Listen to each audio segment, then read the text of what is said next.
book starts over, the story of Noah. After Adam and Eve left the garden, time passed and many people filled the earth. But the earth they lived on wasn't like the garden God had made for Adam and Eve. It was a tough earth with death and sadness and tears. And the people were tough too. They didn't care for each other very well. In fact, they were downright mean. They didn't care about God either. But God was still there, watching, waiting. God was getting ready to make the wrong things right and the dark things light. He started with a man named Noah. Unlike everyone else in those days, God was with Noah. So when God had something to say, Noah listened. Noah, God said, it breaks my heart to see how mean and hateful everyone is to each other. With all this hate, I can't come to be with my people, so I'm sending a storm to wash away all the hate. I'm going to start over. It's not going to be easy, but if you listen to what I say, I'll be with you and you'll be okay. This was the plan. God told Noah to build a really big boat, except he didn't call it a boat. He called it an ark. Noah didn't know anything about building boats, which could have been a big problem. Luckily, God told him exactly what he needed to do, and Noah trusted God. God told Noah to put his family on the ark. Then, God sent Noah all the animals too. What's your favourite animal? Well, you know what? That animal was on the ark.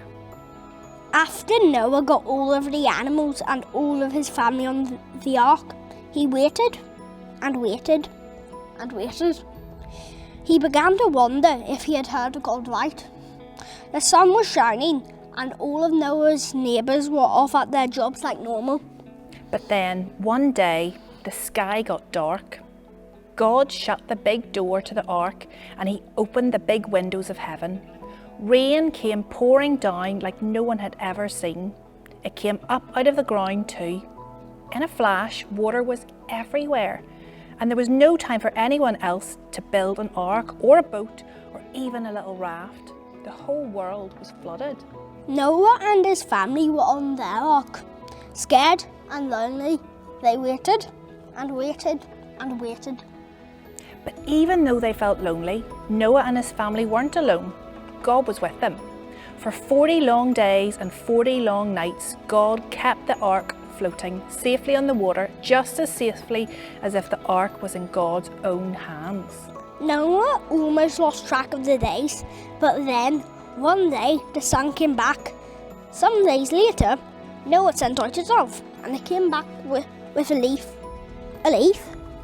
Do you know what that means? Leaves grow on branches, and branches grow on trees, and trees grow in solid ground, not on the water. The flood waters were going away. And soon enough, God guided Noah's ark to a little patch of land on top of a mountain. He opened the door back up and Noah's whole family came out, kissing the ground because they were so happy to see it again.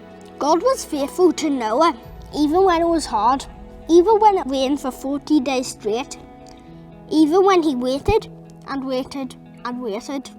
God was with Noah. God had started over just like he promised, and Noah thanked God for rescuing him and his family.